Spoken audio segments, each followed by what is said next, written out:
ఇది చూడు. ఒక్క టేబుల్ నేర్చుకుంటే ఇలాంటి ప్రశ్నలు ఎన్నైనా చేయగలం. ఎరిక్సన్ మనోసాంఘిక వికాస సిద్ధాంతం ప్రకారం సరికాని జత ఏది అని అడుగుతున్నా.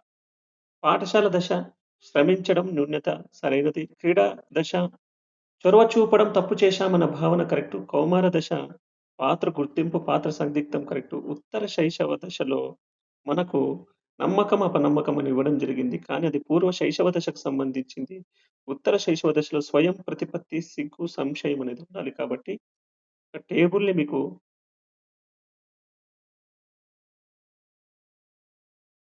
నేను ఇస్తాను. ఆ టేబుల్ నేర్చుకుంటే సంబంధించినటువంటి సాంఘిక వికాస దశలు, క్లిష్ట పరిస్థితులు ఆ టేబుల్ మీరు నేర్చుకుంటే ఇలాంటి ప్రశ్నలు ఎన్నొచ్చినా గాని మీరు సరైన సమాధానం ఇవ్వగలుగుతారు.